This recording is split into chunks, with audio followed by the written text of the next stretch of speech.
오늘 저와 여러분이 주신 하나님 말씀은 신약 성경 로마서 15장 1절에서 13절까지의 말씀입니다.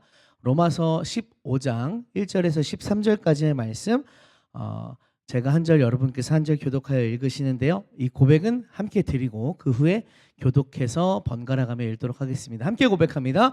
이 말씀은 살아계신 하나님의 말씀입니다. 믿음이 강한 우리는 마땅히 믿음이 약한 자의 약점을 담당하고 자기를 기쁘게 하지 아니할 것이라. 우리 각 사람이 이웃을 기쁘게 하되 선을 이루고 덕을 세우도록 할지니라. 그리스도께서도 자기를 기쁘게 하지 아니하셨나니 기록된 바 주를 비방하는 자들의 비방이 내게 미쳤나이다 함과 같으니라. 무엇이든지 전에 기록된 바는 우리의 교훈을 위하여 기록된 것이니 우리로 하여금 인내로 또는 성경의 위로로 소망을 가지게 함이니라. 이제 인내와 위로의 하나님이 너희로 그리스도 예수를 본받아 서로 뜻이 같게 하여 한 마음과 한 입으로 하나님 곧 우리 주 사절을 예수. 다 못 읽어서 사절 다시 읽겠습니다. 사절 다시 읽겠습니다. 무엇이든지 전에 기록된 5절 읽을 차례인가요?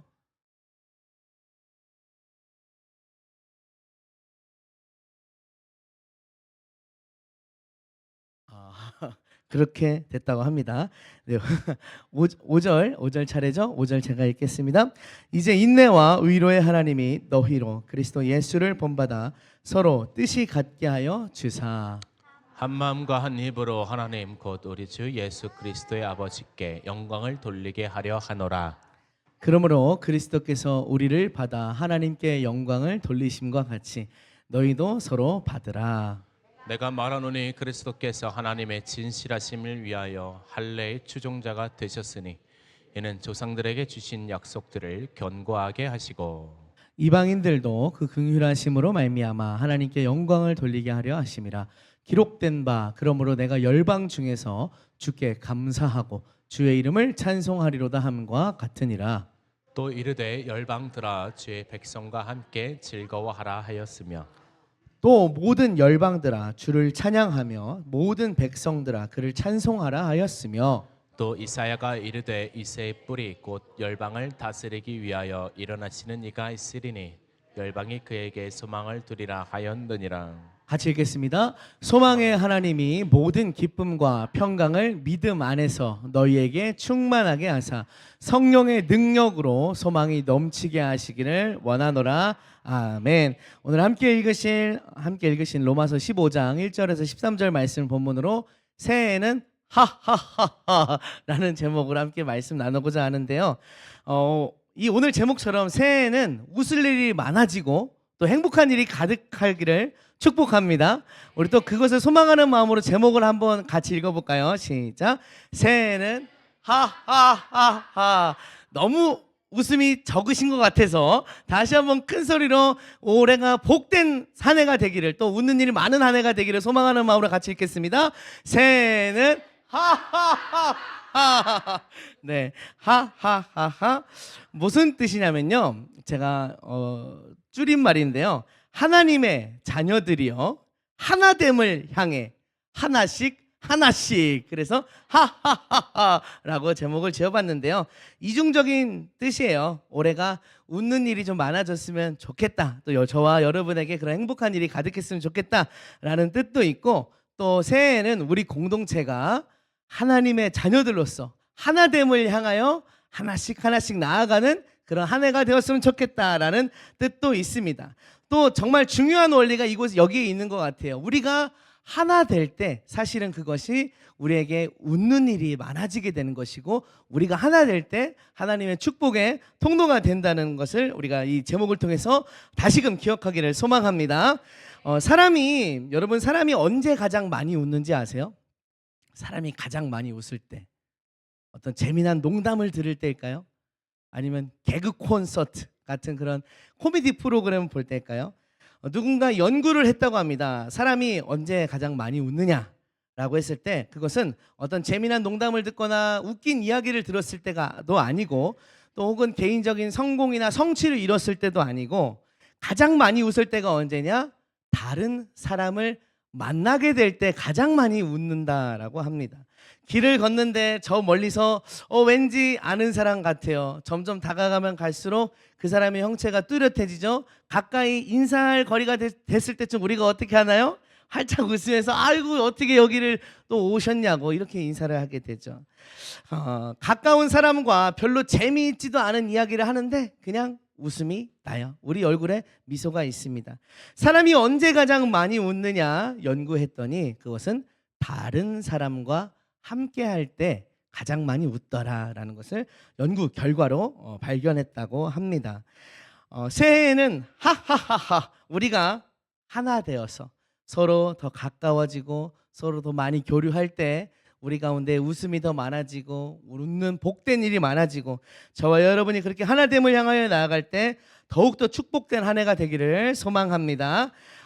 신약 성경을 가만히 읽다 보니까요. 신약 성경에 나오는 초대교회들 중에는 이 하나 되는 문제에 있어서 어려움을 겪는 교회들이 덜어 있었습니다. 다른 문제도 아주 많았던 고린도 교회 아시죠? 돈 문제도 있었고 성 문제도 있었고 문제가 많았는데 그중에 또 다투는 문제도 있었어요. 또 칭찬받았던 교회 중에서도 이 하나 되지 못해서 책망을 받은 교회도 있었어요. 빌립보 교회죠. 사도 바울이 아주 잘하고 있다, 복음 사역에 동참하는 일을 잘하고 있다 칭찬했지만 그중에 핵심 멤버들이 서로 마음을 같이 하지 못했어요.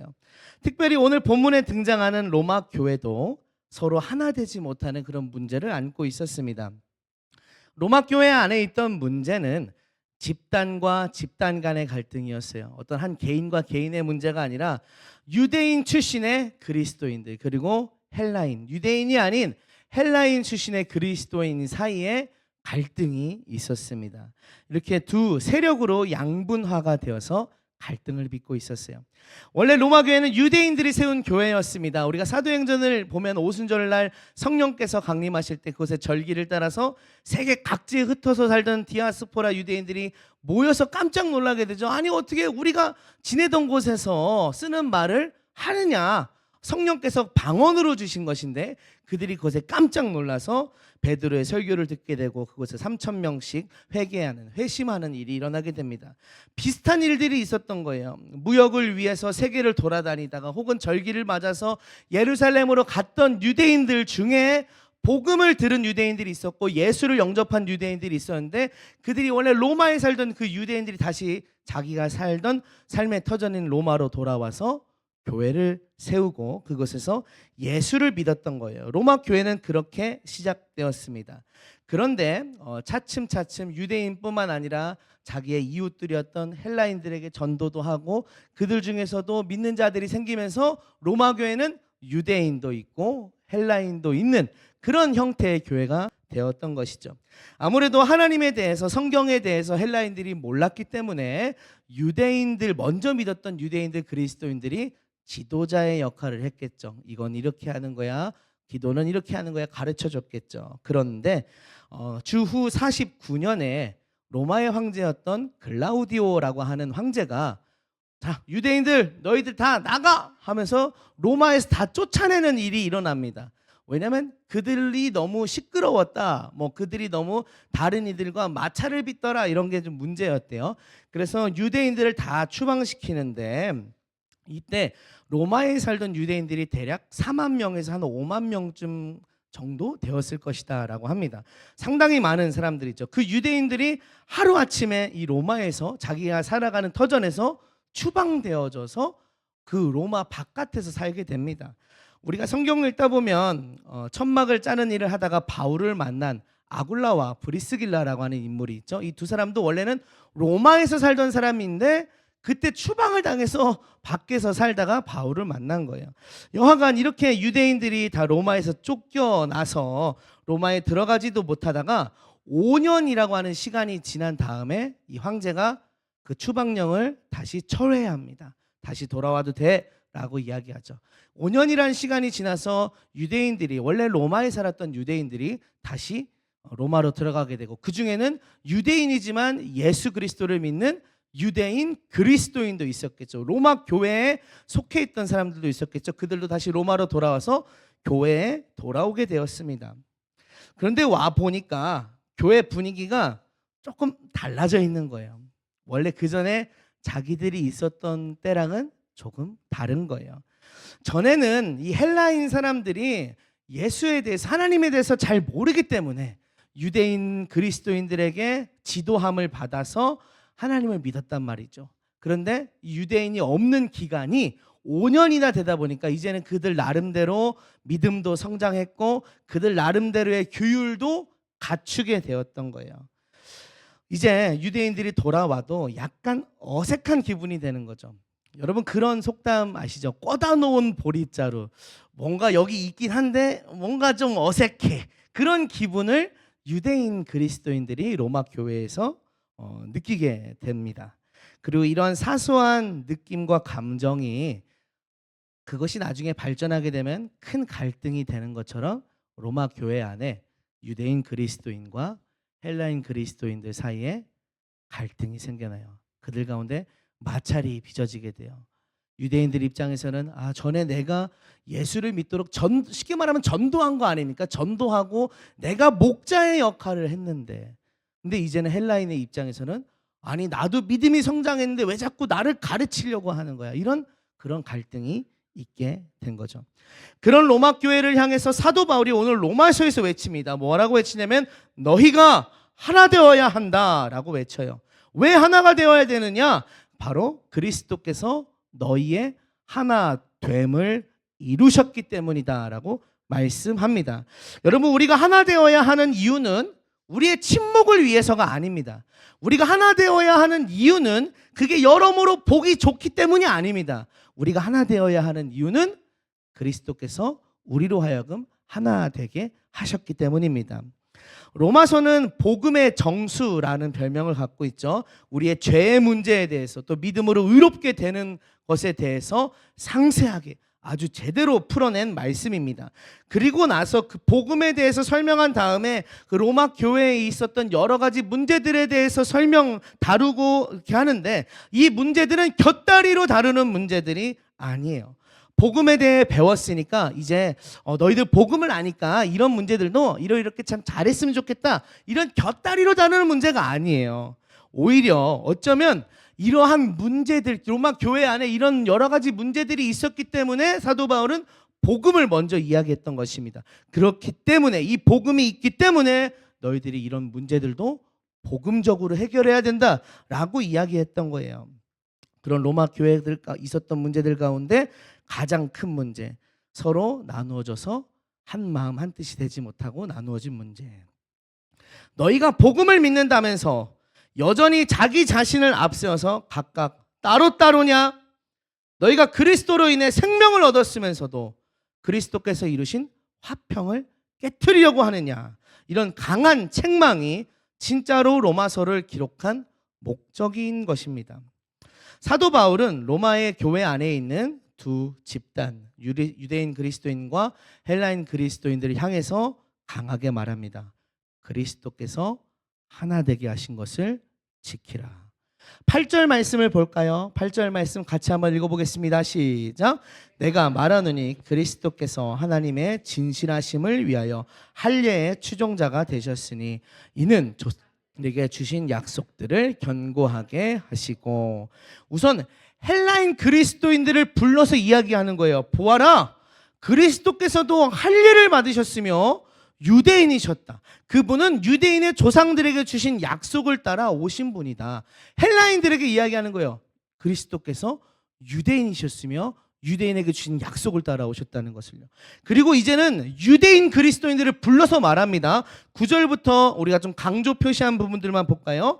이방인들도 또 내가 열방 중에서, 10절을 봐도요, 또 이르되 열방들아, 11절에도요, 또 모든 열방들아, 자꾸 열방들아 이야기하죠. 12절을 보니까 열방을 다스리기 위하여 일어나시는 이가 있으리니 열방이 그에게 소망을 두리라. 다 누구를 이야기하는 것이냐면 그리스도, 예수 그리스도가 이런 분이다. 성경에 나와 있는 약속, 구약에 있는 약속이 이러하다라는 이야기를 하고 있는 거예요. 예수 그리스도는 누구시냐면 열방을 위하여 오신 분, 유대인만을 위하여 오신 게 아니라 모든 나라의 모든 민족, 유대인이든 헬라인이든 구별 없이 모든 열방을 위하여 오신 분이다라는 것을 사도 바울이 이야기하는 것입니다. 유대인들아 보아라, 그리스도께서는 유대인의 약속을 따라오신 분이실 뿐만 아니라 열방의 소망이시다.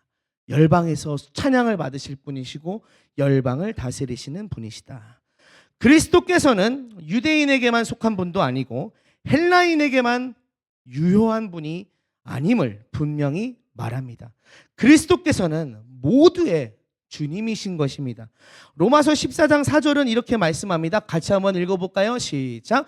남의 하인을 비판하는 너는 누구냐? 그가 서 있는 것이나 넘어지는 것이 있음에 그가 세움을 받으리니 이는 그가 세우시는 권능이 주께 있음이라. 아멘. 우리는 모두 주님의 하인인 줄 믿습니다. 저도 주님의 하인이고 여러분도 주님의 하인입니다. 좌우에 계신 분들 한번 보세요. 모두가 주님의 하인입니다. 이 하인들을 부르시고 세우신 분은 주님이세요. 그 누구도 우리 자신의 뜻대로 혹은 누군가 타인의 뜻대로 이 자리에 있는 것이 아닙니다. 이 하인을 비판하는 것은 무엇이냐면 다른 사람을 비판하는 것은 그를 세우신 그리스도의 뜻과 계획을 비판하는 것입니다. 오늘 본문인 로마서 15장 7절에서도 분명히 말씀하십니다. 같이 읽겠습니다. 시작. 그리스도께서 우리를 받아 하나님께 영광을 돌리심과 같이 너희도 서로 받으라. 여러분 서로 받으십시오. 서로 용납하십시오. 자격이 안 되는 나를 그리스도께서 받아주셔서 하나님께 영광을 돌리셨던 것처럼 우리도 서로 받아주어야 할 줄 믿습니다. 또 그리스도께서 나를 받아주시기 위해서 정말로 십자가에서 희생하신 것처럼 나도 서로를 용납하고 받아주기 위해서 희생하여야 할 줄 믿습니다. 복음은 용서이고 복음은 하나됨인 줄 믿습니다. 그러면 우리가 어떻게 하면 서로 하나 되는 공동체가 될 수 있을까?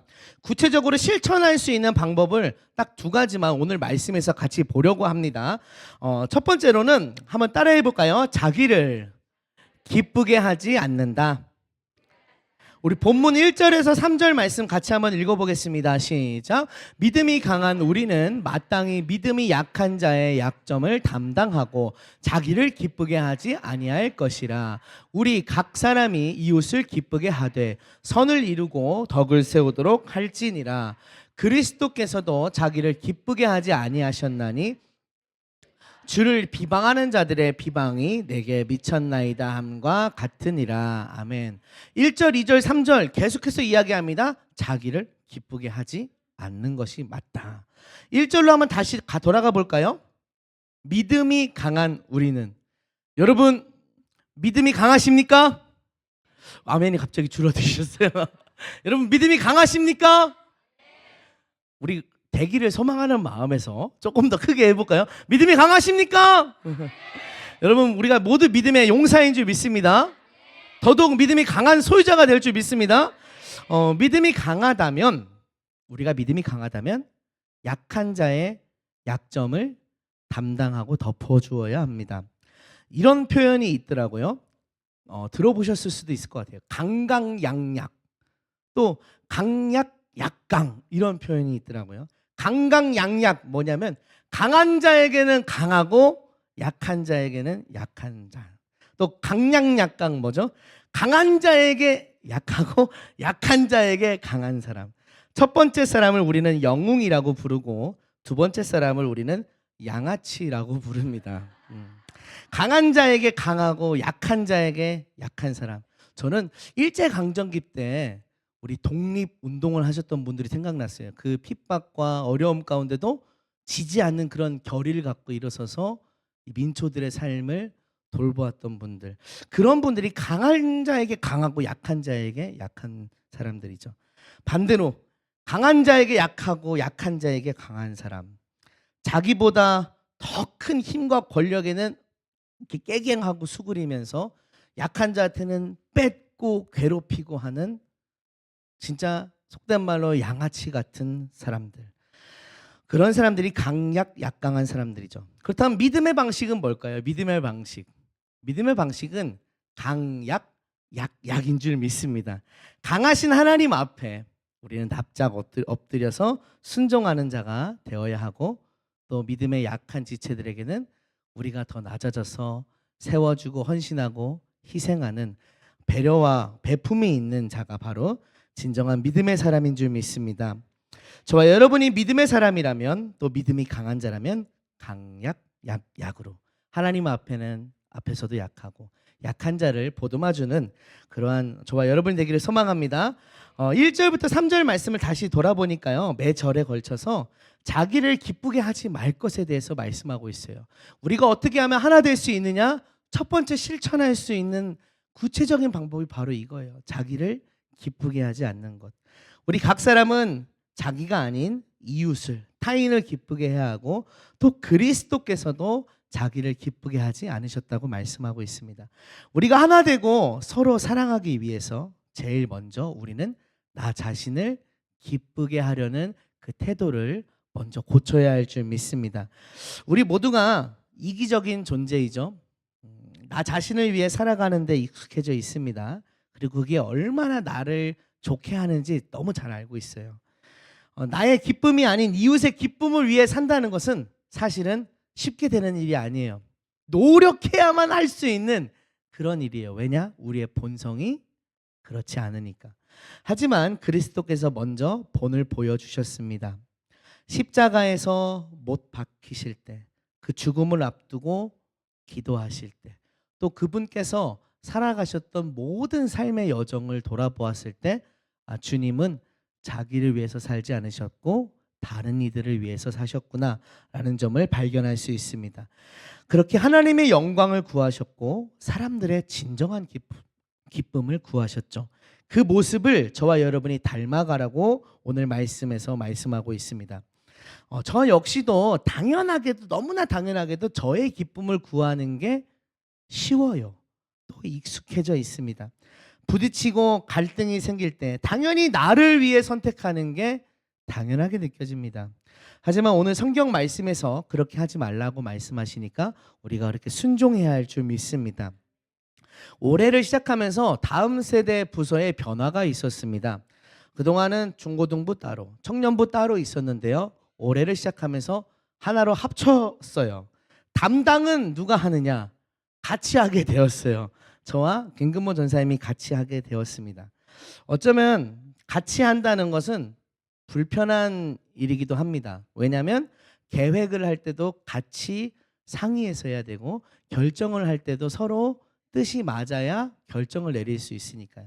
시간적으로 또 여러 가지적으로, 에너지적으로 불편할 수 있어요. 그렇지만 저는 이 연합할 때, 진정으로 우리가 주 안에 연합할 때 더 큰 힘이 난다는 것을 믿습니다. 당장에는 불편하더라도 함께 했을 때 나올 그 시너지를 기대하면서 부서를 합쳤어요. 설교 준비도 2주에 한 번만 하면 되니까 조금 여유가 생깁니다. 그렇게 생긴 여유와 힘을 어디에 쓰려고 하냐면 올해 더 전도하는 일에, 더 신방하는 일에 쓰려고 사실은 합친 거예요. 그렇게 에너지를 좀 만들어서, 전에는 따로따로 하니까 각자가 A부터 Z까지 다 해야 되잖아요. 근데 그거를 이제 합쳐서 나눠서 하고 그 힘을 전도하고 신방하는 일에 쓰자. 그래서 합친 것입니다. 그렇게 제대로 된 연합을 이루기 위해서는 먼저 넘어야 할 산이 있는데요.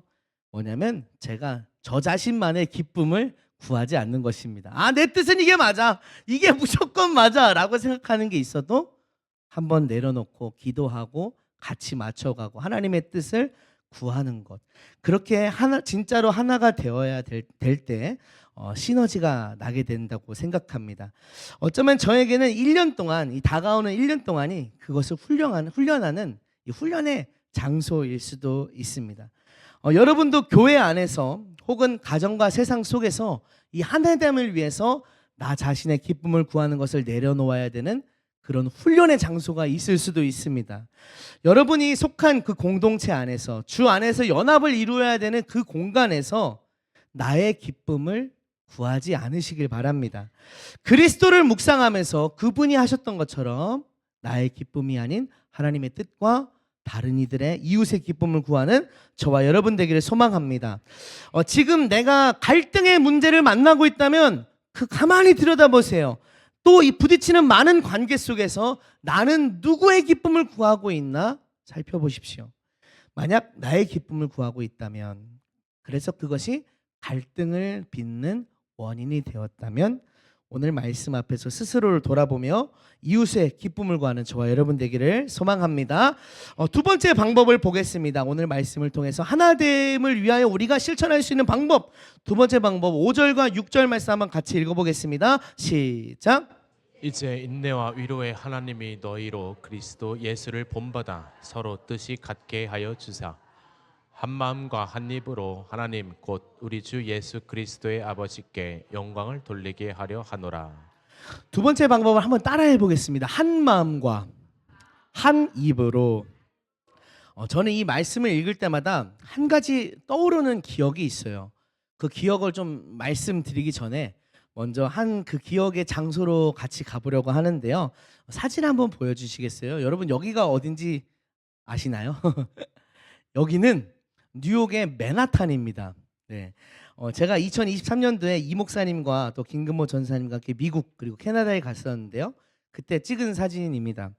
제 표정을 잘 안 보이시겠지만 저 밑에 있는 뭔가 괜찮게 생긴 남자가 바로 전데 저를 보니까 표정을 보니까 사진을 찍으려고 찍은 게 아니라 그냥 지나가다 찍힌 것 같아요. 예, 김근모 전사님이 보내주셨거든요. 맨하탄 안에서도 여기가 어디냐? 다음 사진 한번 보겠습니다. 바로 조금 안 보니까 확대를 한번 해주실 수 있을까요? 네, 확대를 했는데 조금 안 보이는데 뭔가 있어요. 저게 뭐냐면 한 번쯤은 TV에서 보셨을 수도 있는데 맨하탄에 있는 이 황소 동상입니다. 이 황소 동상이 생기고 난 직후에 뉴욕의 이 증시가 갑자기 상한가를 막 쳤대요. 그래서 이게 행운의 상징이 되어서 제가 찍은 사진에 자세히 보면은 저 사람 뒤에 사람들이 줄을 막 엄청 길게 서 있거든요. 뭐 하려고 하냐면 소 이제 그 고환을 이렇게 만지려고 줄 서 있는 거예요. 행운을 좀 얻겠다고. 정말 말 그대로 소우자에 형상상자를 써서 우상을 섬기고 있구나. 저기서 그것을 보게 되었는데요. 여기 왜 갔냐면은 잠깐 화장실 가야 된다고 해가지고 여기 섰습니다. 그래서 화장실 갔는데 여기는 눈길도 안 주고 아까 먼저 본 사진은 그 옆에 바로 공원에서 잠깐 휴식을 취했던 그런 경험이 있습니다. 이 동상 이야기를 제가 왜 드리냐면 이 동상이 있는 이 거리에서 오랫동안 노방전도를 해온 한국인 목사님이 계세요. 나는 뉴욕의 거리 전도자라고 하는 책을 쓴 지용자 훈자 목사님이신데요. 이 사진하고 책이 한 15년, 20년 된 사진이니까 지금은 조금 더 이제 외모적으로 더 나이가 드셨겠죠. 영화관 한 10년, 15년 전쯤에 이분과 이분의 사역이 막 이슈가 되었던 적이 있었어요. 노방 전도, 그것도 뉴욕에서, 뉴욕 증권과 한 복판에서 사람들이 온통 돈에 미쳐 있고 소 거시기를 만지기 위해서 1시간 동안 줄을 서 있는 그곳에서 Believe in the Lord Jesus, 주 예수를 믿으라 외쳤던 이분, 이 지용훈 목사님의 사역이 매스컴에 의해서 조명을 받게 된 거죠. 그때 저도 이분의 설교를 영상으로 본 적이 있었습니다. 그 설교를 영상으로 보니까 한국에 있는 교회인지 미국에 있는 교회인지 모르겠지만 어쨌든 한국인들이 있는 교회입니다. 한인 교회인 거죠. 한국 교회인지 미국 교회인지는 모르지만 여하간 그런 한국 사람들의 교회에 이분이 초청을 받아서 집회를 인도한 영상이었는데요. 그 영상을 보다가 조금 이상하게 느껴지는 장면이 있었어요. 이래도 되나? 이런 생각이 드는 장면이 있었어요. 우리가 보통 설교를 하기 전에 성경 봉독을 하지 않습니까? 다 같이 한 목소리로 제독할 수도 있고 서로 번갈아 가면서 교독할 수도 있고 아니면은 인도자나 사회자가 또 설교자가 봉독을 할 수도 있습니다. 그런데 그 영상에서는 같이 한 목소리로 제독을 했어요. 다 같이 한 목소리로 읽었습니다. 그런데 스톱! 목사님이 중간에 중단을 시키시는 거예요. 끊는 거예요. 그리고 나서 처음부터 다시 읽겠습니다. 이렇게 하시는 거예요. 스톱! 다시 읽으세요. 또 처음부터. 또 다시 스톱! 처음부터 다시 읽으세요. 한 7번, 8번 정도를 그렇게 하시는 것 같아요. 그게 보통 같으면요, 그런 거 있으면은 영상 이제 편집해서 거기 자르고 그 다음에 나가는데 영상에 그게 다 나온 거예요. 이상하다. 왜 이렇게 했으며 왜 편집을 하지 않았는가, 그런 생각을 좀 하면서 읽었는데, 목사님께서 성경을 또다시 읽으라고 한 이유는 한 목소리로 읽지 않았기 때문에 다시 읽으라고 이제 하시는 겁니다. 예를 들어서 시작하면 하늘에 계신 우리 아버지여 영원히 싸움나이다 아멘 하고 처음부터 끝까지 한 목소리로 같이 템포가 맞춰서 돼야 되는데, 이 사람 저 사람 진도가 다 각각이었나 봐요. 스톱! 끊고 다시 시키는 거예요.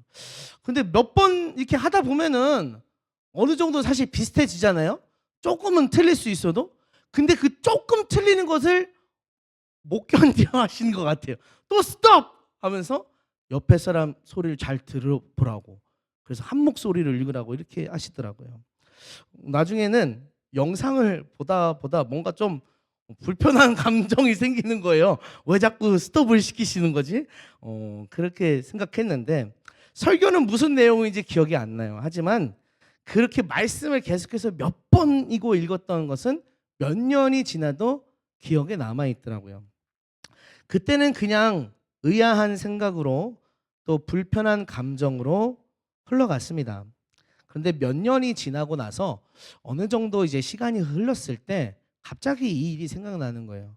그리고 제가 추측이지만, 이래서 그렇게 하신 거 아닐까라는 그런 생각을 좀 해보게 되었어요.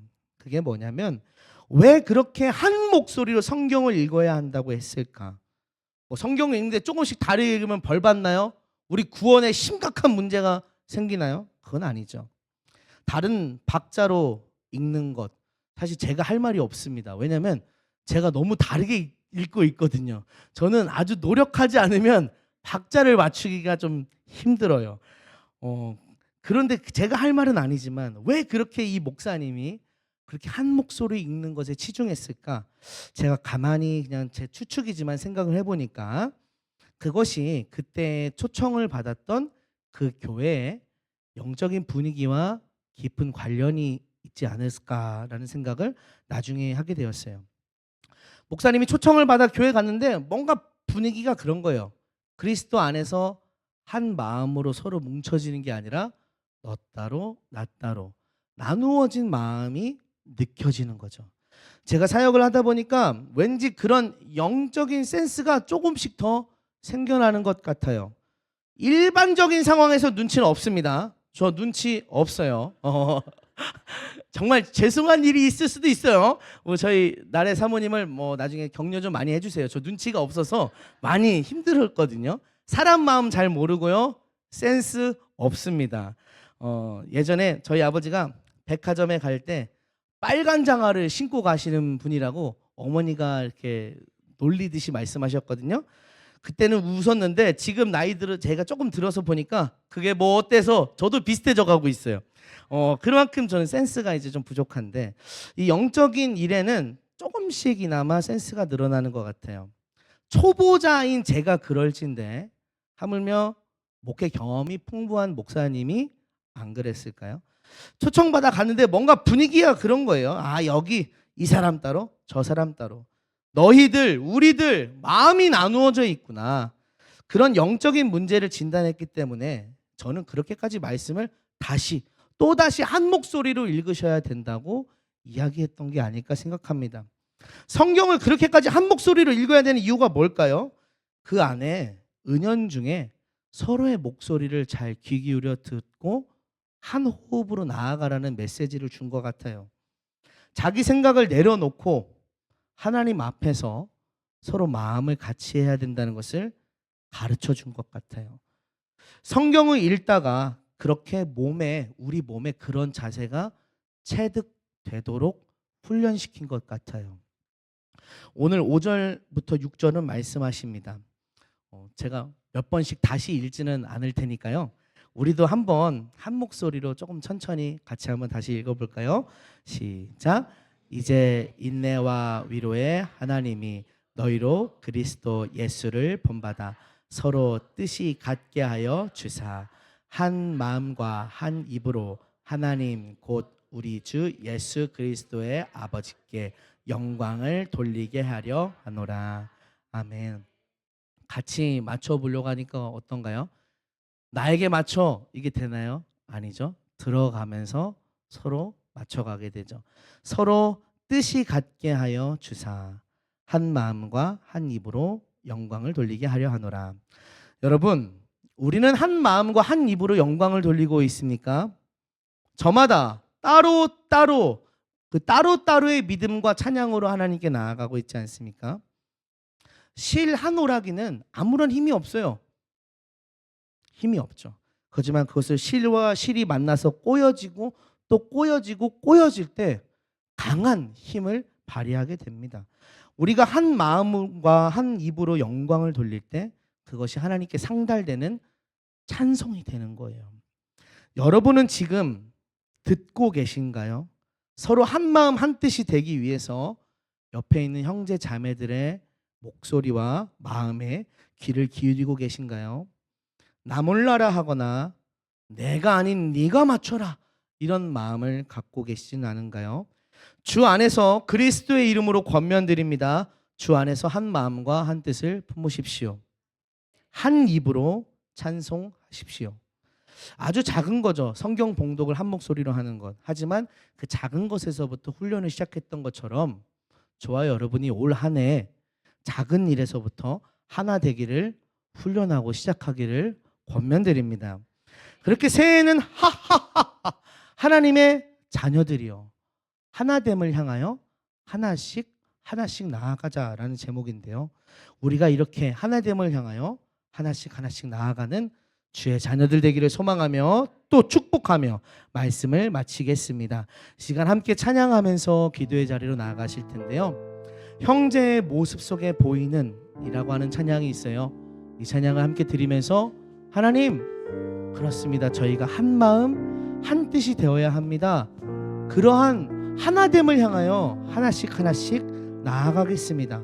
함께 고백하며 찬양하겠습니다.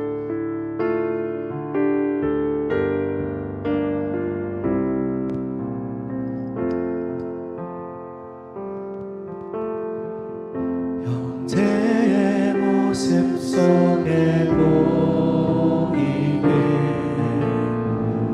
하나님 영상 아름다워라 존귀한 주의 자녀 됐으니 사랑하며 다시 한번 같은 가사로 형제의 모습 속에 형제의 모습 속에 보이는 하나님 형상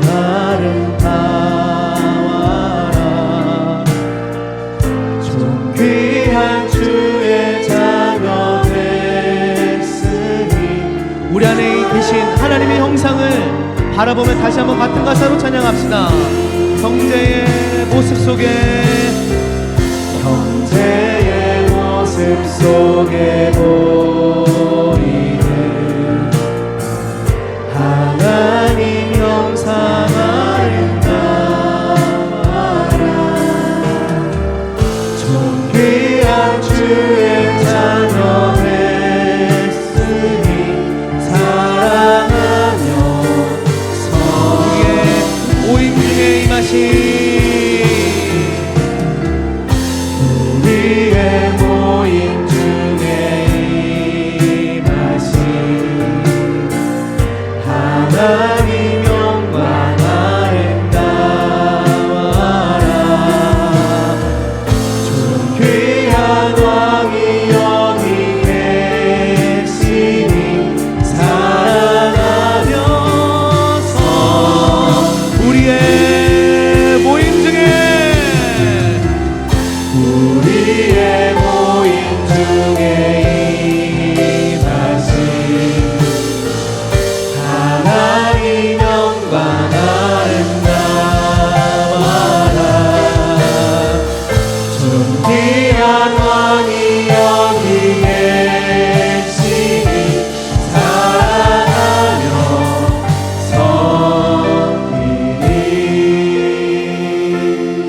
말씀을 돌아보며 함께 기도하기 원합니다. 우리는 한 마음 한 뜻으로 나아가고 있나요? 만약 그렇지 아니하고 우리 안에 나누어진 마음과 나누어진 뜻이 있다면 주님 용서하여 주옵소서. 주님 이 새해에는 하나됨을 향하여 나아가게 하여 주시옵소서. 오늘 말씀을 생각하며 함께 기도하고 또 용서를 위하여 희생할 마음을 위하여 기도하겠습니다. 그리고 담임 목사님을 위하여 함께 또 기도하기 원합니다. 우리 함께 이 시간 주여 한번 외치고 같이 기도하겠습니다. 주여. 하나님 하나 되지 못하여서 하나님의 마음을 아프게 하는 그런 공동체가 되지 않기 원합니다. 하나님 사단이 좋아하는 것이 분열이고 하나님 마귀가 좋아하는 것이 너 따로 나 따로입니다. 하나님 그런 마귀의 계계에 속지 않기 원합니다. 하나님 말씀 앞에서 우리 자신의 모습을 돌아보게 하여 주옵소서. 서로 따로 되어 있다면 하나님 우리 가슴을 말씀으로 때려주셔서 말씀으로 쳐주셔서 주 앞에 우리 자신의 모습을 회개하며 자복하며 회개할 수 있게 하여 주옵소서. 하나님 남의 헌신을 바라지 아니하고 내가 헌신하겠다고 다짐하기 원합니다. 하나님 남의 용서를 구하지 아니하고 내가 용서하겠다고 다짐하며 주께 고백하기 원합니다. 하나님 우리 안에 그리스도의 그 모습을 닮은 그리스도의 그 희생을 닮은 그러한 사랑이 있도록 인도해 주옵소서. 주 안에서 주께서 하나 되게 하신 것을 힘써 지키는 진정한 믿음의 사람이 되게 하여 주옵소서.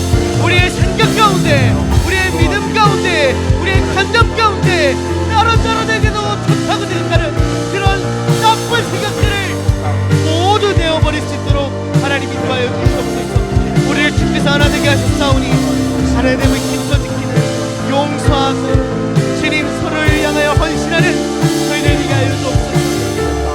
주님 특별히 담임 목사를 위해 기도하오니 주님 영일간의 응답을 더하여 주시고 하나님 성령의 임재 가운데서 하나님 마음이 강건해지게 하여 주옵소서. 그 심령이 다시 흡출을 결심으로만 가득하게 일어날 수 있게 하여 주옵소서.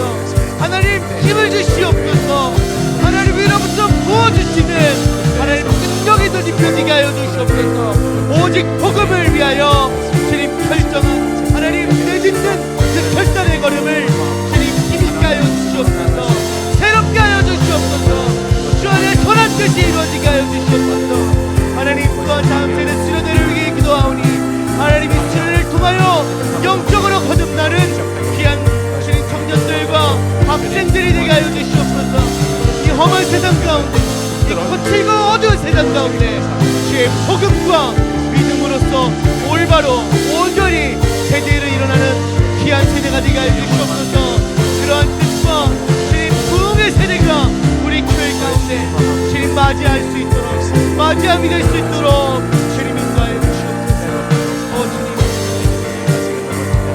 주께서 그렇게 사용하여 주옵소서. 올라에스 나이스 카와야 바바 나이스와 야바바야 바바야 바다 주님이 수도야 바바야 바바 결단의 용기를 주시옵소서. 주님 깨달음의 믿음을 넣어주시옵소서.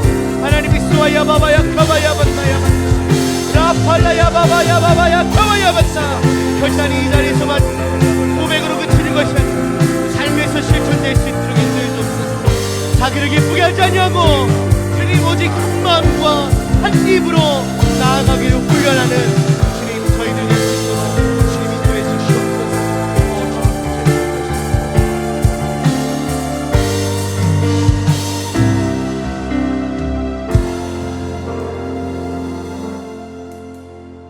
주님 주께서 베풀어 주신 사랑에도 불구하고 저희 마음들이 여전히 이기적이고 교만하고 분열되어 있다면 오늘 이 시간 다시금 주 앞에서 저희들 마음 애통하며 회개할 수 있도록 저희 마음에 성령의 감동을 부어 주시옵소서. 하나님 주의 말씀의 눈으로 성령의 눈으로 교회 공동체를 바라볼 수 있게 하여 주시고 나누어진 것들이 있다면 내가 먼저 낮아짐으로 내가 먼저 희생함으로 그것을 하나 되게 하고 화평하게 할 수 있도록 도와주시옵소서. 주님, 이 영적으로 어두운 시절 가운데 또 이 세대 가운데 우리 교회가 주의 복되고 빛된 교회로 서기 원하나이다. 담임 목사님과 공동 담임 목사님 붙잡아 주셔서 이 복음의 주의 사역을 주님께서 원하시는 뜻대로 감당할 수 있도록 힘을 더하여 주시옵고, 우리 교회가 하나님께 그렇게 쓰임 받는 교회가 되도록 주님 인도해 주시옵소서. 오늘 예배를 통하여 오직 하나님 앞에만 영광 올려드리기 원합니다. 예수님의 이름으로 감사드리며 기도합니다. 아멘. 우리 주님께서 가르쳐 주신 기도 함께 하겠습니다. 하늘에 계신 우리 아버지여, 이름이 거룩히 여김을 받으시오며 나라가 임하시오며 뜻이 하늘에서 이루어진 것 같이 땅에서도 이루어지이다. 오늘 우리에게 일용할 양식을 주시옵고 우리가 우리에게 죄 지은 자를 사하여 준 것 같이 우리의 죄를 사하여 주시옵고 우리를 시험에 들게 하지 마시오며 다만 악에서 구하시옵소서. 나라와 권세와 영광의 아버지께 영원히 있사옵나이다. 아멘.